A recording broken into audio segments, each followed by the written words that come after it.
The Democrats are very much wanting something to happen, and the Republicans likewise are very much wanting something to happen. And I think it will. I spoke with at length with Mitch McConnell, and there's tremendous spirit to get something done, so we'll see what happens. But my conversation was very good with Senator Schumer. I thank you all for joining us, and I'd like to begin by providing an update on what we are doing to minimize the impact of the Chinese virus on our nation's students. With many schools closed due to the virus, the Department of Education will not enforce standardized testing requirements, very importantly, for students in elementary through high school for the current year. They've been through a lot. They've been going back and forth, schools open, schools not open. It's been all standardized testing, and, we're not going to be enforcing that, so I think you can let the people know. I think probably a lot of the students would be extremely happy. Some probably not. The ones that work hard, maybe not, but it's one of those things. Unfortunate, very unfortunate circumstance. We've also temporarily waived all interest on federally held student loans. They'll be very happy to hear that. And I've instructed them to take that action immediately. And today, Secretary DeVos has directed federal lenders to allow borrowers to suspend their student loans and loan payments without penalty for at least the next 60 days. And if we need more, we'll extend that period of time. Borrowers should contact their lenders, but we've given them very strong instructions. So we've temporarily waived all interest on federally held student loans. That's a big thing. That's going to make a lot of students very happy. And we have more to come on student loans, more good news for the students, but we'll do that at a different time. This morning, the Treasury Department also announced that we're moving tax day from April 15th to July 15th. So we're moving it out to July 15th so that people will have time and people will be able to, hopefully by that time, we'll have people getting back to their lives. Families and businesses will have this extra time to file with no interest or penalties. We're getting rid of interest and penalties. However, if you have refunds or credits you would like to claim, you may still file. In other words, you can file early if you are owed money by the IRS. Other than that, we're moving it all the way out to July 15th. No interest, no penalties. Your new date will be July 15th. Today, our team will also provide an update on our continuing effort to prevent the transmission of virus across America's borders. And I watched what's been happening in California with Governor Newsom and this morning with Governor Cuomo, and I applaud them. They're taking very strong, bold steps, and I applaud them. And we're all working together. We're working very closely together, including those two governors. But I would say, based on the call, the media was there. I think we can say that with respect to virtually every governor on that call. I think every governor. We had almost all of them, if not all of them. And I would say that you could see for yourselves that the level of respect and esprit de corps working together was extraordinary. There was nobody angry, nobody upset. We're able to help them, and that's what we're all about. We want to help. We're doing things that a lot of people wouldn't be able to do.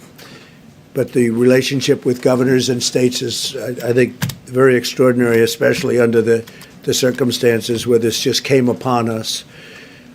We're working with Canada and Mexico to prevent the spread of the virus across North America very closely. You heard what we did yesterday with Canada. And Secretary of State Pompeo will be making a statement in a little while having to do with Mexico and the border. And Chad Wolf will likewise be making a statement. There's a joint comprehensive effort in collaboration with our neighbors. The measure and all of those measures that we're putting in place will protect the health of all three nations and reduce the incentive for a mass global migration that would badly deplete the healthcare resources needed for our people. And so we are working very closely with Mexico, very, very closely with Canada. The relationship's never been better. We're all working for toward the same goal. Our nation's top healthcare officials are extremely concerned about the grave public health consequences of mass, uncontrolled cross-border movement. And that would be mostly, and even beyond, but mostly during this global pandemic. Every week, our border agents encounter thousands of unscreened, unvetted, and unauthorized entries from dozens of countries, and we've had this problem for decades. For decades, you know the story, but now it's with the national emergencies and all of the other things that we've declared, we can actually do something about it. We're taking a very strong hold of that, and we have before, but this is now at a level that nobody's ever approached. In normal times, these massive flows place a vast burden on our healthcare system, but during a global pandemic, they threaten to create a perfect storm that would spread the infection to our border agents, migrants, and to the public at large. Left unchecked, this would cripple our immigration system, overwhelm our healthcare system, and severely damage our national security. We're not going to let that happen. So we have a lot of information, and they'll be discussing that in a moment. To confront these public health degrees, the Centers for Disease Control and Prevention has decided to exercise its authority under the Title 42 of the U.S. Code to give Customs and Border Protection the tools it needs to prevent the transmission of the virus coming through both the northern and the southern borders. So we're treating the borders equally, the northern border and the southern border. It's being treated, they're both being treated equally. A lot of people say that they're not treated equally. Well, they are. As we did with Canada, we're also working with Mexico to implement new rules at our ports of entry to suspend non-essential travel. These new rules and procedures will not impede lawful trade and commerce. Furthermore, Mexico is taking action to secure our own southern border and suspend air travel from Europe. So we're coordinating very closely with the air travel going to Mexico and then trying to come into the United States. The actions we're taking together with our North American partners will save countless lives. At the conclusion of my remarks, Secretary Azar, Secretary Pompeo, Secretary Wolf, we're going to be also taking some questions with Tony and Deborah, who you've gotten to know very well. But they'll be discussing certain things, and I think you'll find them of great interest. We're going to be providing tremendous amounts of detail over the coming days, but a lot of it will be provided right now if you'd like to find out about it. There's been a week of resolute action, tremendous relationships have developed with people that frankly didn't get along, people that didn't like each other. They're now working together and maybe even in some cases learning about each other and liking each other. It's a nice thing. I invoked the Defense Production Act, and last night we put it into gear. We moved the National Response Coordination Center to the highest level of activists. I mean, if you take a look at what we did, the level of activation has been increased to a grade 1 level, which is the highest level. We're providing historic support to small businesses and to the states. The states need support. Normally, they do this themselves, but because of the magnitude of it, the federal government has gotten very much involved in terms of getting the equipment they need. So we're helping them. It's a responsibility they have, but we are helping the states a lot.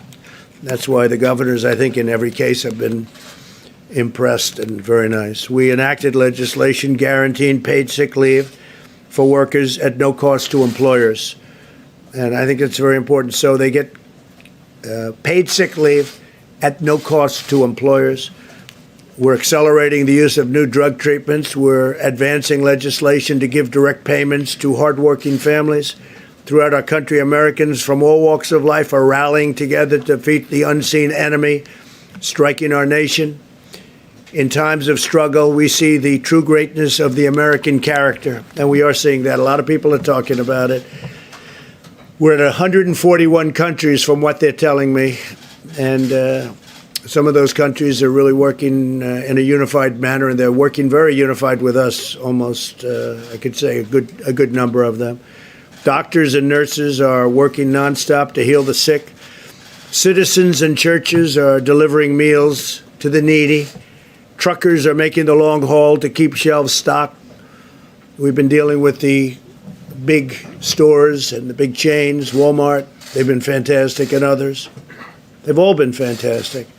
We've made it much easier for them to stock in terms of travel and travel restrictions. We're lifting restrictions so they can get their trucks on time. You're seeing very few empty shelves, and yet the amount of volume that they're doing is unprecedented because people want to have what they have to have, what they feel they have to have. And they're also buying in slightly smaller quantities, which is good because we're not going anywhere. We're going to be here. So I want to thank all of those very great companies for working so well. Americans from every walk of life are coming together. And thanks to the spirit of our people, we will win this war. And we're winning, and we're going to win this war. America will triumph, and America will rise higher than ever before. We'll be stronger than ever before. And we've learned a lot. We've learned a lot. We've learned a lot about relying on other countries. And I can say that I think in both a very good and a very bad way. Some good things came out of it, and some not so good things came out of it.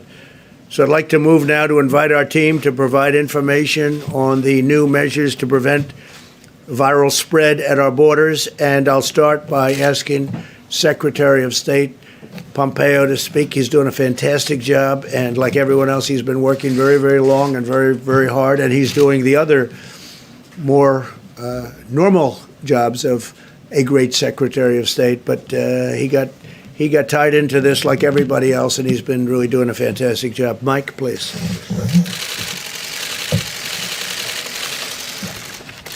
Thank you, Mr. President. Before I address the efforts that we've been engaged in to push back against the Chinese virus, I want to assure the American people that, as President Trump just said, your State Department, your entire national security team is staying focused on the other diplomatic challenges around the world. Those include reducing risk to America from Afghanistan, holding the Iranian regime accountable for its malign activity, and our counterterrorism efforts against ISIS remain a priority for our team. Our number one priority across those mission sets remains the protection of the American people. The President and our team are very focused on it.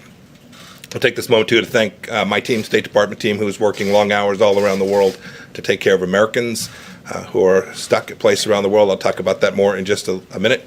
You've all seen Dr. Birx with me, State Department official who's doing great work, but I want to give a shout out to all of the State Department team here in Washington and around the world that are working overtime to help us push back against this pandemic. Under the President's leadership this week, we've taken two important steps. First, as President Trump announced on Wednesday, the United States and Canada jointly agreed to restrict all non-essential traffic across our border. This decision goes into effect tonight at midnight. The restrictions will be reviewed after 30 days, and they exclude traffic and movement across the border for work or other essential reasons. We're grateful to have such an outstanding friend to the north who is committed, as we are, to defeating this virus. I also want to announce today that the United States and Mexico have agreed to restrict non-essential travel across our shared border. Both our countries know the importance of working together to limit the spread of the virus, to ensure that commerce that supports our economy continues to keep flowing. Here, too, the United States is glad to have a friend who's working side by side us in the fight. Secretary Wolf will talk a little bit more about the details of how we're working alongside our partner in Mexico to keep our southern border safe and secure as well. On another note, yesterday the State Department issued a Level 4 global travel advisory. This means that all international travel from U.S. citizens should be avoided. In countries where commercial departure options remain available, U.S. citizens who reside in the United States should arrange for immediate return to the United States unless they're prepared to remain abroad for an extended time. If you choose to travel internationally, your travel plans may well be severely disrupted. And finally, I want to talk about the disinformation that people are seeing, both on Twitter and around the world, some of it coming from government, some of it coming from other individuals. Just urge everyone, as they're seeing information that at one time suggested somehow this virus emanated from the United States Army, this information about lockdowns that are taking place. Every American, indeed people all around the world, should ensure that where they turn to for information is a reliable source and not a bad actor trying to create and flow information that they know is wrong. This is a tough fight. The American people are tougher. Our diplomatic teams are working around the clock to help them keep safe both home and abroad. And we're showing once again the global leadership that America has always delivered. And it's been great to see countries around the world rally behind what President Trump and our team are doing. Thank you. Thank you, Mike. Thank you very much. And we'll take questions right after this. Chad Wolf, Right behind you. Well, let me start off by thanking the President and the Vice President for their continued leadership and commitment for protecting the American people during this crisis. Early on, the President, again, took unprecedented actions to restrict travel from areas affected with the coronavirus. And to date, DHS has screened over 200,000 individuals coming back from those affected countries. This has been an immense undertaking, but one that the men and women of DHS have successfully accomplished. Today's announcement is yet another example of the extraordinary steps the administration is taking to ensure the safety of the American public. Before I comment on the CDC order that I'm sure Secretary Azar will later elaborate on, let me first address the progress as Secretary Pompeo and others have made with our Canadian and Mexican partners regarding cross-border travel. As we continue to evaluate common sense measures that reduce risk and prevent further spread, it only makes sense that we have looked at the measures that our neighbors to the north and south are undertaking. And so we've been working closely with those partners since the earliest days of this virus and the outbreak. And again, as the President said earlier this week, and Secretary Pompeo, we've reached an agreement with both Canada and Mexico to limit non-essential travel across our land borders. Let me be clear that neither of these agreements with Canada or Mexico applies to lawful trade or commerce. Essential commercial activities will not be impacted. We will continue to maintain a strong and secure economic supply chain across our borders. A few examples of essential travel include, but certainly are not limited to, individuals traveling for medical purposes, to attend educational institutions, for emergency response, public health services, and individuals engaged in lawful cross-border trade. As the Secretary said, the agreements with both Canada and Mexico will go into effect on Saturday, March 21st. Furthermore, we're also working collaboratively with Canada and Mexico to take decisive joint action regarding individuals seeking entry between our ports of entry. The CDC order directs the department to suspend the introduction of all individuals seeking to enter the U.S. without proper travel documentation. That's for both the northern and southern border. The CDC director has determined that the introduction and spread of the coronavirus in the department's border patrol stations and detention facilities presents a serious danger to migrants, our frontline agents and officers, and the American people. So it's important to note that the department currently apprehends foreign nationals from over 120 different countries around the world, the vast majority of those having coronavirus cases. Many of these individuals arrive with little or no identity, travel, or medical documentation, making public health risk determinations all but impossible. It's also important to note that the outbreak on our southern border would likely increase the strain on health systems in our border communities, taking away important and life-saving resources from American citizens. Tonight, again at midnight, we will execute the CDC order by immediately returning individuals arriving without documentation to Canada, Mexico, as well as a number of other countries without delay. And so, again, CBP is positioned to execute these measures as we continue to keep our borders secure and safe. Before I conclude, let me just wrap up by thanking the brave men and women of DHS, specifically CBP, and across the government for the work that they do day in and day out to keep the American people safe from the coronavirus. The department has a number of frontline officers that have tested positive, as well as others who are self-quarantining, and that I am doing everything that I can to protect these patriots as they continue to defend our homeland during this crisis. Thank you. Thank you very much, David. Thank you. Yes, Secretary. Today's announcement is just the latest in a long line of bold, decisive actions the President has taken to protect Americans from the coronavirus spreading across our borders. In January, within 2 weeks of China's notifying WHO about the virus, and with only 45 cases in China, we began screening travelers from Wuhan. Then over time, as the outbreak evolved, the president restricted travel from China, Iran, and Europe. Our health experts say that these measures have been truly effective at slowing the virus's spread to our shores. Just think about this. Italy and the United States both saw their first travel-related case of coronavirus around the exact same time, the last week of January. And yet we have had precious time to continue our work around vaccines, therapeutics, and other preparations, while Italy has tragically been overwhelmed with critical patients for several weeks now. The president today is taking action to slow the spread of infectious disease via our border. Under Section 362 of the Public Health Service Act, the CDC is suspending the entry of certain persons into the United States because of the public health threat that their entry into the United States represents. This order applies to persons coming from Mexico and Canada who are seeking to enter the country illegally and who would normally be held in a congregate setting like a Customs and Border Protection station.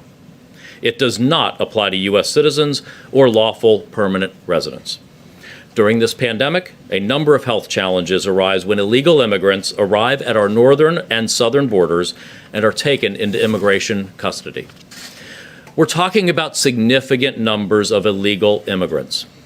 From this past October through February, DHS has processed more than 21,000 inadmissible aliens at the northern border and more than 151,000 inadmissible aliens at the southern border. CBP facilities were never designed to hold large numbers of people and to protect agents and migrants from infection during a pandemic, nor to treat them for a novel virus if large numbers are infected. When held at border facilities, these migrants risk spreading the virus to other migrants, to CBP agents and border healthcare workers, and even the United States population as a whole. In such circumstances, the kind of social distancing measures the CDC and the President have recommended are simply not possible.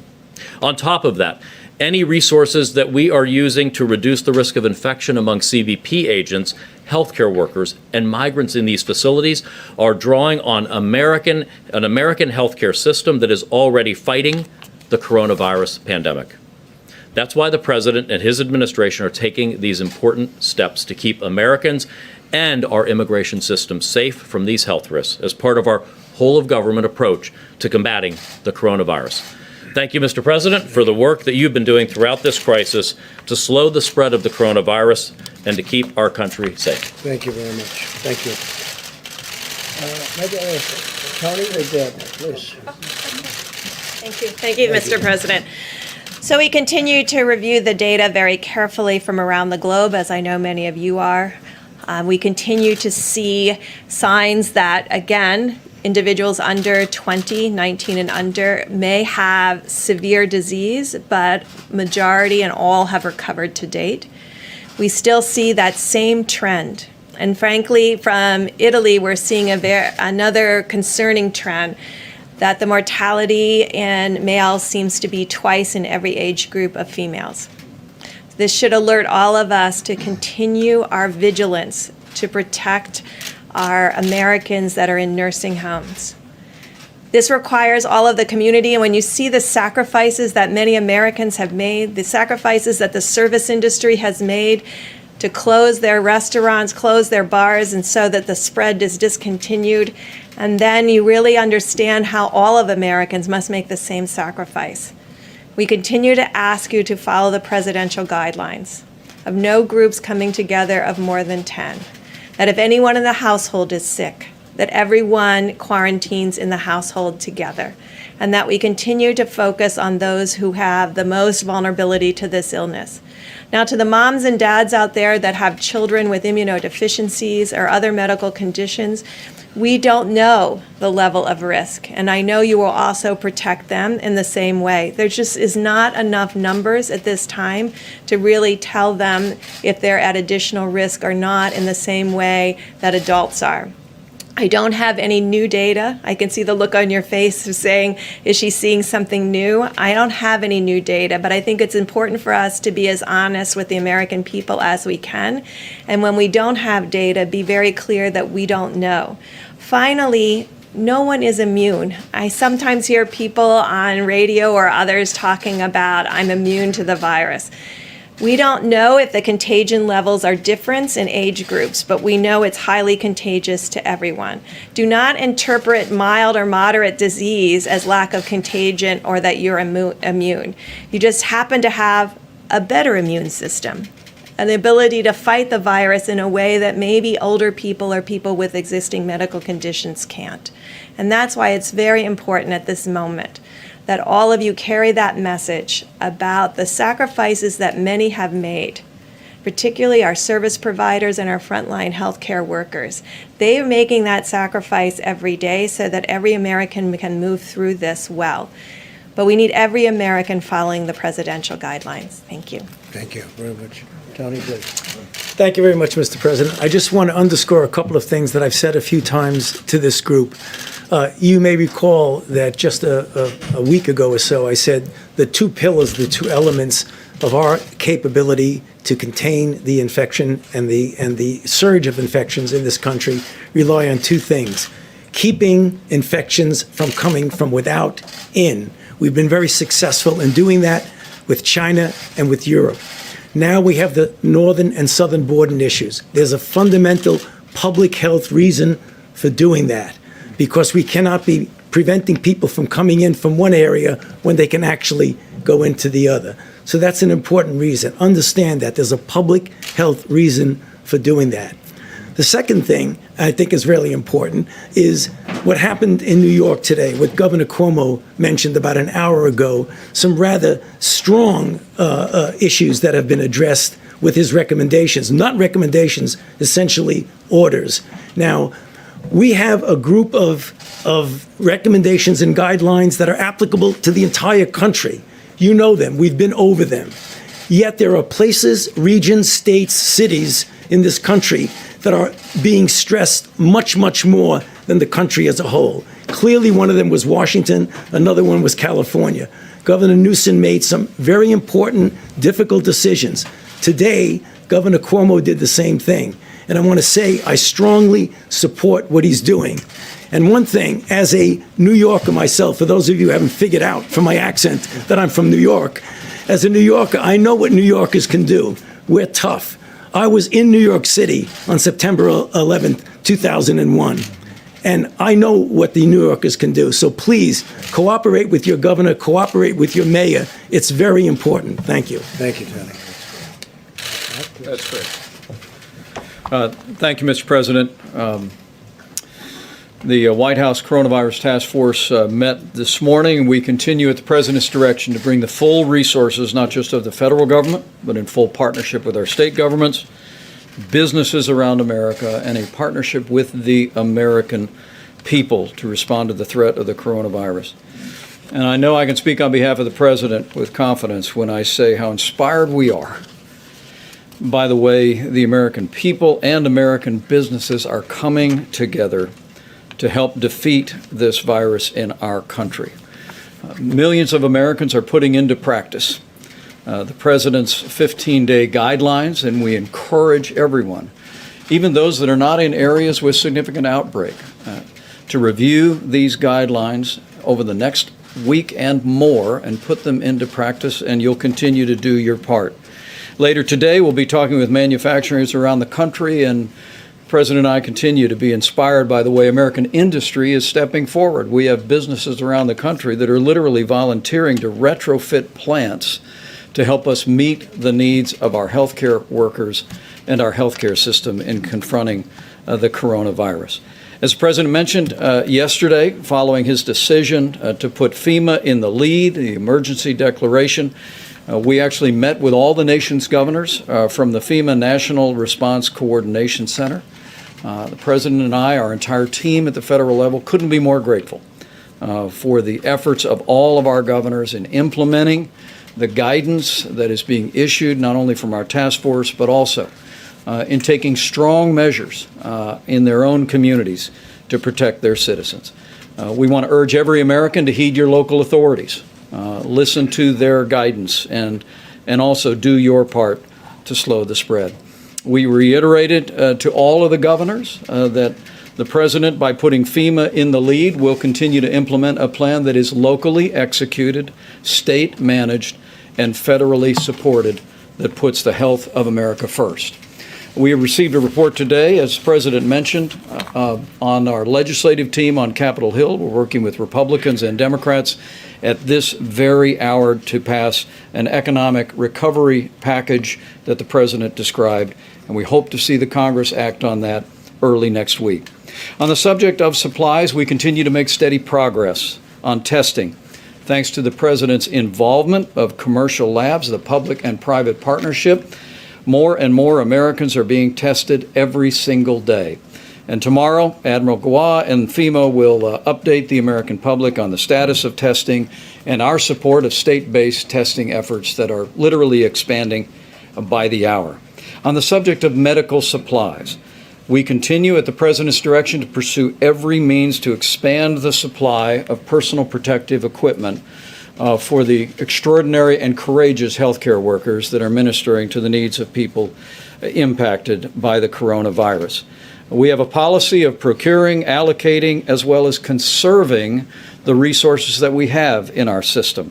And now that the President worked with the Congress to make industrial masks fully available for hospitals to be able to purchase, to be able to use as protective equipment, we're more encouraged than ever about the availability of those important N95 masks to our healthcare facilities. And over this weekend, we'll be announcing a major procurement from the federal government of N95 masks as well. We're also encouraged that we're finding new alternatives to increase the supply of ventilators. We've mentioned that we have a federal stockpile, some 20,000 ventilators on standby, but that doesn't count the tens of thousands of ventilators that are in our healthcare system around the country. But the President has challenged us to work to free up other ventilators from other sources around the country. And there are two different ways that we're doing that. Number one, in our recent discussion with anesthesiologists, we've literally identified tens of thousands of existing ventilators that can be retrofitted and converted to be ventilators for people struggling with the coronavirus.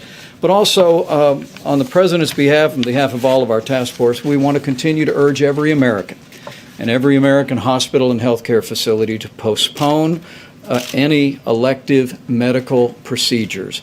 This will free up bed space, free up hospital capacity for people that are struggling with the coronavirus, and it'll also free up equipment that our healthcare workers need. It is inspiring that we continue to receive reports that businesses around America are donating N95 masks to their local hospitals. Businesses large and small are donating hundreds, in some cases millions of N95 masks. And I know how grateful the President is, and we all are. And let me close by saying, as all of our experts have said many times, while the threat of serious illness to the average American from the coronavirus remains low, every American can do your part to reduce the burden on your health, on your family, the burden on our healthcare system, and especially the threat to the most vulnerable among us by putting into practice the President's 15 days to slow the spread. And as the President said at the outset of his remarks, I know that millions of Americans are doing that just now, and the greatness of the American character is shining forth. Thank you, Mike. Thank you very much. Okay, thank you. Go ahead. You Caitlin. had a call with Senator Schumer. He says you've now agreed to invoke the Defense Production Act to actually make those medical supplies that hospitals say are in severe shortage. So 2 questions. Is that what you're doing now? It is. I did it yesterday. We invoked it, I think, the day before. We signed it the evening of the day before and invoked it yesterday. We have a lot of people working very hard to do ventilators and various other things, yes. So you're using it now to tell businesses We are they need to using make it. ventilators, masks, We are respirators?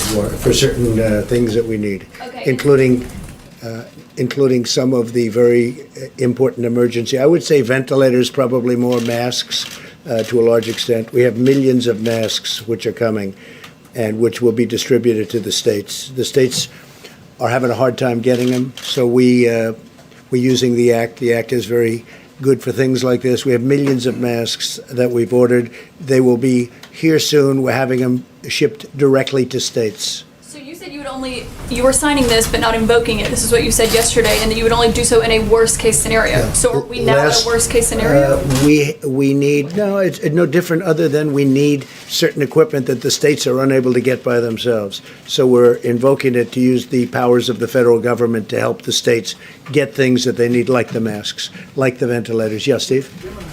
Governor Cuomo has done in New York, is there any more consideration to a national lockdown to keep people in their homes? I don't think so.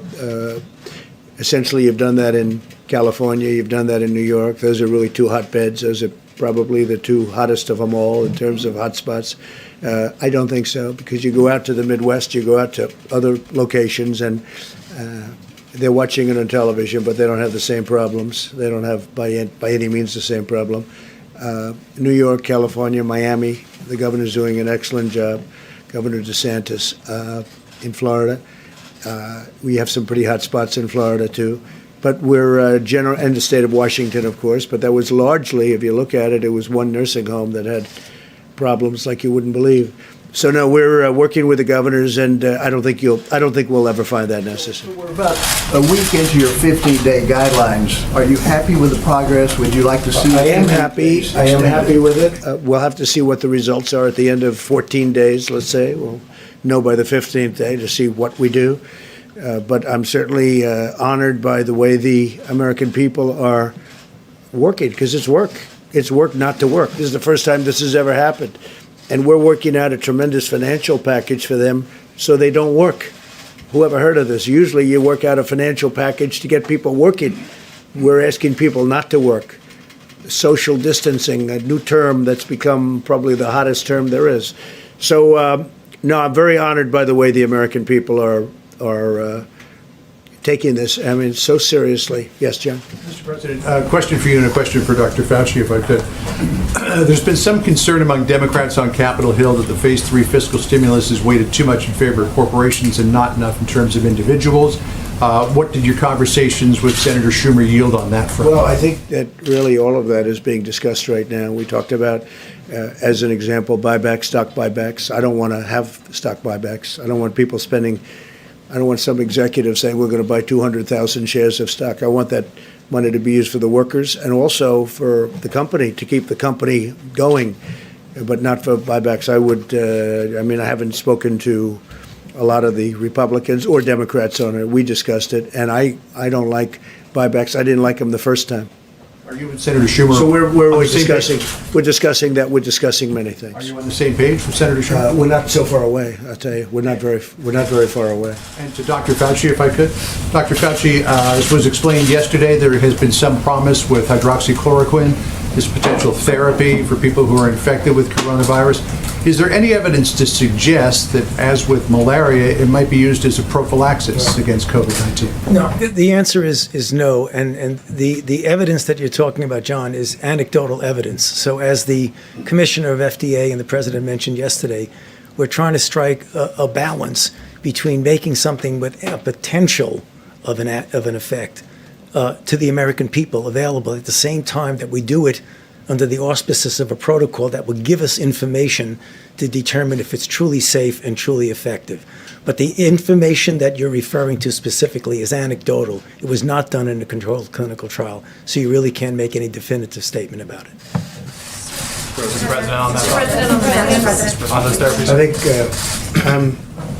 think, without seeing too much, I'm probably more of a fan of that than maybe than anybody. But I'm a big fan, and we'll see what happens. And we all understand what the doctor said is 100% correct. It's early, but I've seen things that are impressive, and we'll see. We're going to know soon.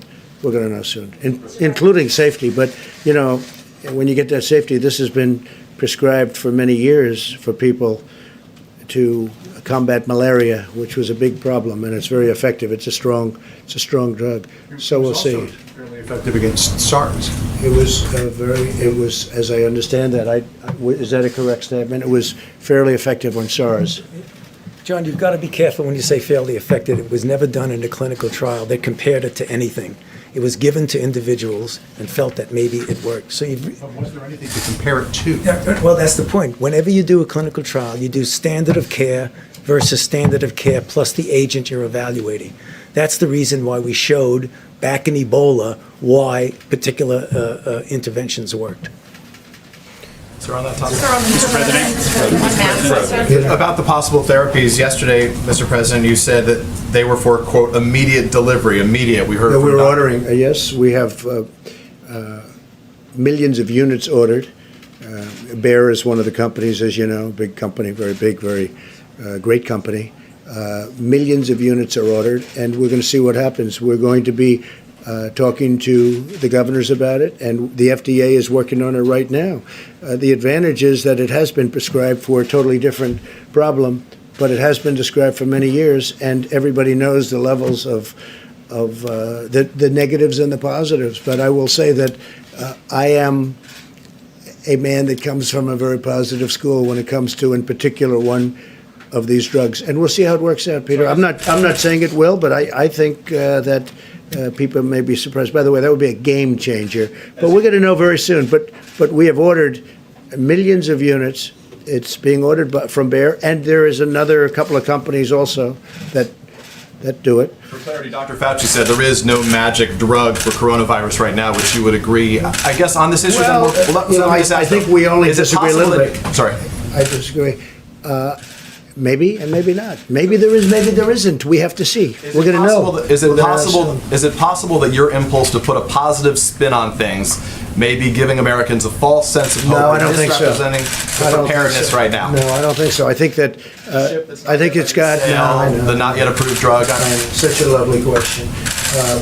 Look, it may work and it may not work.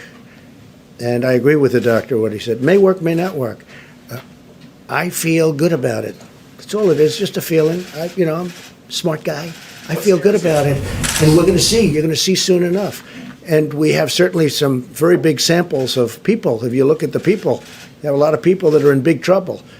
And this is not a drug that obviously, I think I can speak from a lot of experience because it's been out there for over 20 years. So it's not a drug that you have a huge amount of danger with. It's not like a brand new drug that's been just created that may have an unbelievable monumental effect, like kill you. We're going to know very soon. And I can tell you, the FDA is working very hard to get it out. Right now, in terms of malaria, if you want it, you can have a prescription. You get a prescription. And by the way, and it's very effective. It works. I have a feeling you may, and I'm not being overly optimistic or pessimistic. I sure as hell think we ought to give it a try. I mean, there's been some interesting things happened and some good, very good things.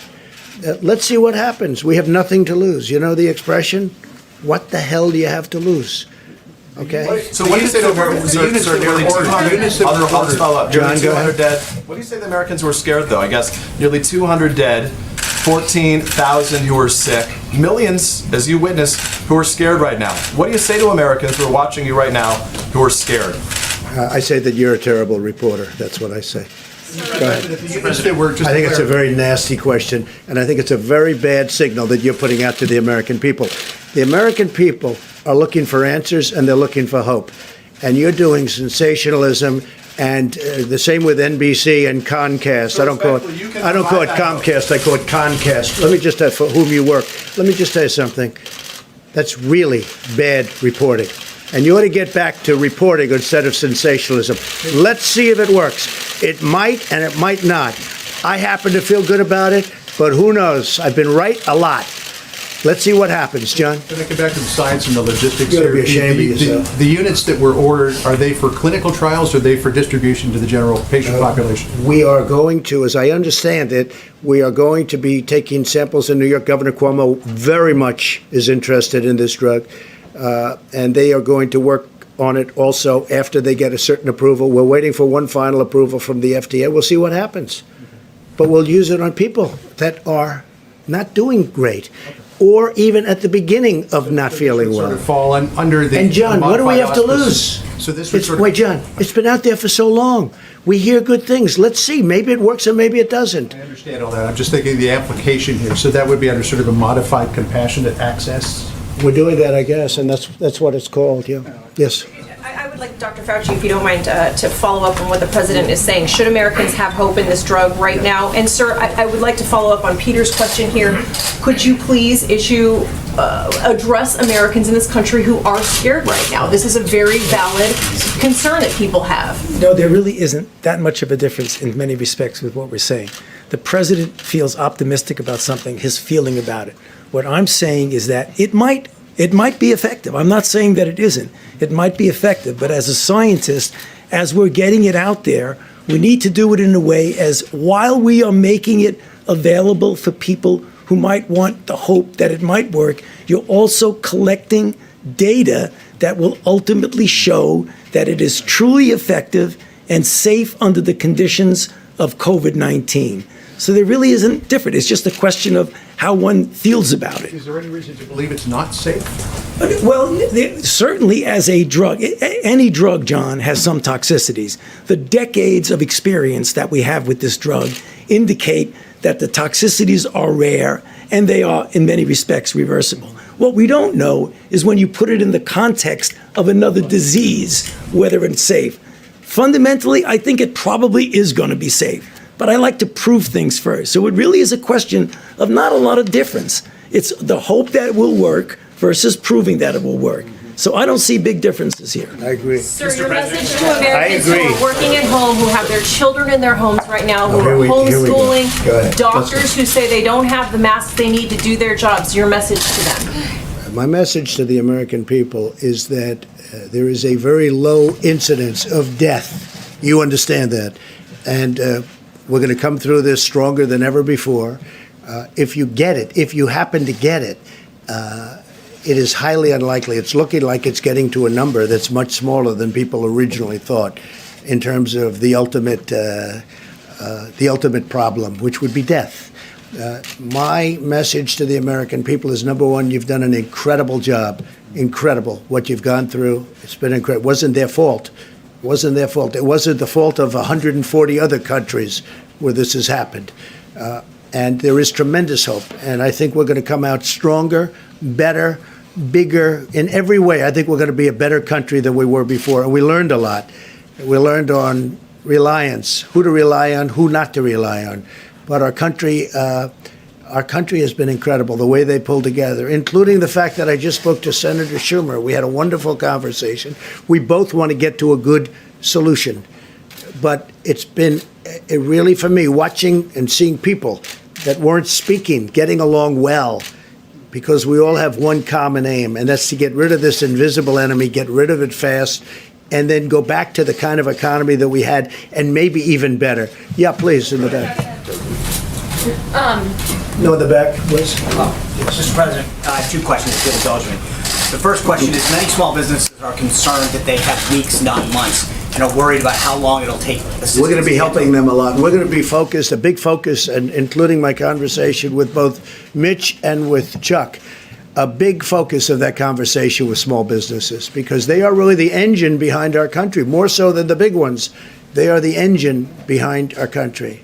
Second, if I may, sir, are you concerned about members of Congress that may have used information they learned on updates to sell stocks and profit off of this? I'm not aware of it. I saw some names. I know all of them. I know everyone mentioned Dianne Feinstein, I guess, and a couple of others. I don't know too much about what it's about, but I find them to all be very honorable people. That's all I know. And they said they did nothing wrong.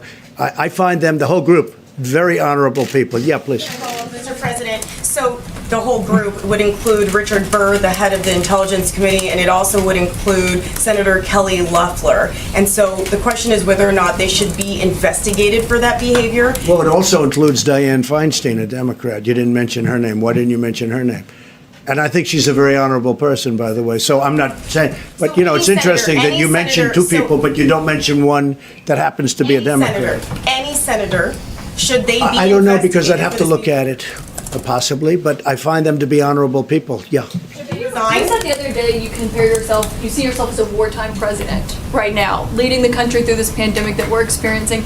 Do you really think, going off on Peter, going off on a network is appropriate when the country is going through something like this? I do, because I think Peter is, I've dealt with Peter for a long time.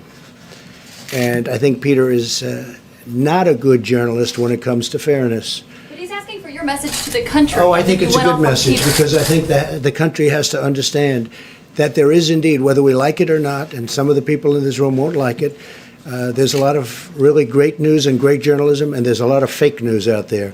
And I hear it all, and I see it all, and I understand it all because I'm in the midst of it. So when somebody writes a story or does a story on television, and I know it's false, I know it's fake, and when they say they have 15 sources have said, and I know there's no sources, they're just making it up. I know that, and I call Peter out, but I call other people out too. And, this is a time to come together, but coming together is much harder when we have dishonest journalists. It's a very important profession that you're in. It's a profession that I think is incredible. I cherish it. But when people are dishonest, they truly do hurt our country. Yeah, in the back. Please, go ahead.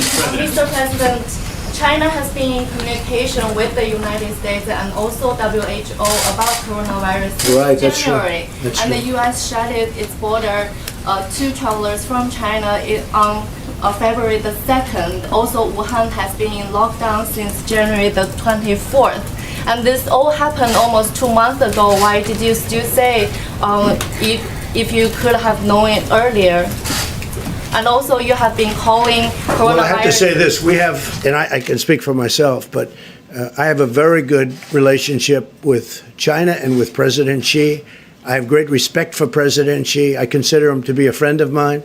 It's unfortunate that this got out of control. It came from China. It got out of control.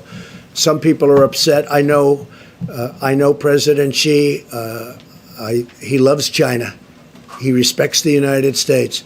And I have to say, I respect China greatly, and I respect President Xi. Okay. Calling coronavirus. Can I ask more about stock buybacks? Many of the airlines and Boeing did stock buybacks. Is this a deal breaker for you in this? No, but I never liked stock buybacks from their standpoint. When we did a big tax cut, and when they took the money and did buybacks, that's not building a hangar, that's not buying aircraft, that's not doing the kind of things that I want them to do. And we're now talking about buybacks. We didn't think we would have had to restrict it because we thought they would have known better. But they didn't know better. In some cases, not in all cases, obviously. Some people did an incredible job. They built plants all over the country. I mean, you'd see what's happened. I mean, we were doing, until this invisible enemy appeared, we never had an economy like this. But there were some companies that used that money to buy back stock, driving up the price of the stock artificially in many cases. I don't like that. I don't like it. And as far as whether or not we'll have that, allow them, when we give them money, because we have to keep these great companies in business because of the workers, frankly, for the most part, because of the workers. The workers are my number one concern. But the way we take care of the workers is we have to keep the companies going. I am fine with restricting buybacks. In fact, I would demand that there be no stock buybacks. I don't want them taking hundreds of millions of dollars and buying back their stock, because that does nothing. Yeah, please. Thank you very much. One for Dr. Fauci and then hopefully one for you. Sure. And one thing, Secretary of State Pompeo is extremely busy, so if you have any question for him right now, could you do that? Because you know what I'd like to do? I'd like him to go back to the State Department, or as they call it, the Deep State Department, if you don't mind. I'd like to have him go back and do his job. So does anybody have any question? Please. Mr. Secretary, can I ask you? You want to call somebody? Can I ask what Yeah, how about you? Only for the Secretary. the exemptions on work travel, can you define that? Is all work, anyone with a work visa can still cross the border? Can you define what, like, the measures that you're taking? It's a great question. We're working, we're very real concerned about H-2A visas, in particular agricultural workers need to get across. We're going to make sure that we do everything we can to keep that part of our economic lifeblood working between our two countries. DHS and the State Department will work together. We want to make sure and keep commerce between Canada, the United States, and Mexico alive, functional, and prepared for the day that this economy bounces back like we expected it will. Secretary, Mr. Secretary, Right back there. And then Mr. Secretary, the Mexican government has not announced any travel ban on Europe. Where have you been in touch with them as to when they're going to do this and what it is that they're telling you? And then a second question, they also are telling us and said in a press conference this morning that they will not take back any non-Mexican citizen. Any other third parties will have to, we don't know what will happen to them. So can you address what will happen to those third country immigrants that you are saying that will not be allowed to enter the U.S. and Mexico is saying that they will not be allowed to stay in Mexico either or sent back from the U.S.? If I may, I'll take the first one and then Chad, I'll give you the second one. With respect to travel into Mexico from outside, I spoke with Foreign Minister Ebrard a couple of times about this. I'm very confident we're going to get to a really good place that protects the Mexican people and the American people from those who might be traveling into places where we've got designations, the Schengen zone from China, so that they're not coming into Mexico and then coming into the United States. I'm very confident we'll do that, and we'll make that announcement shortly, together. And again, as we implement the CDC's order, again, we're going to take a number of individuals that cross the border illegally and repatriate them or remove them quickly back to Mexico, back to the Northern Triangle, and back to any other country. So we're going to do that in a rapid fashion. We'll continue to work with Mexico to make sure that Mexican nationals go back as well as other populations. But are you sending Guatemalans back to Guatemala or Cubans back to Cuba? What would you do with those third countries that are not Mexicans? So we're doing all of the above. We're going to be sending, again, individuals back to Mexico, individuals back to the Northern Triangle countries, Cuba, Haiti, all of the, again, 122 different nations that we see, nationalities that come across that border. We'll be sending them back individually to their countries, but also working with Mexico to send additional populations back there as well. And just to put it, when you said, before you said the non-Mexicans going to Mexico, we're not sending them to Mexico. We're sending them back to their own countries, not to Mexico. Why would Mexico take people that aren't from Mexico? We're sending them back, in the case of Guatemala, Honduras, El Salvador, a lot of other countries, they go back to the country from where they came. Okay, and Mike, please. Secretary Pompeo, on the issue of disinformation, is there any particular locus for this disinformation, or is it diffused? It's pretty diffused, unfortunately, but we've certainly seen it come from places like China and Russia and Iran, where there are coordinated efforts to disparage what America is doing in an activity to do all the things that President Trump has set in motion here. Other than what you're doing this morning, what are you doing to fight back? Lots of things, lots of work. One of the things we want to make sure is the American people go to trusted sources for that information. But we've made clear, we've spoken to these countries directly that that they need to knock it off, that we don't approve of it. And then there are a handful of other things we're engaged in to make sure that the right information is out there and accurate information is given. This idea of transparency and accurate information is very important. It's how we protect American people from something like this ever happening again.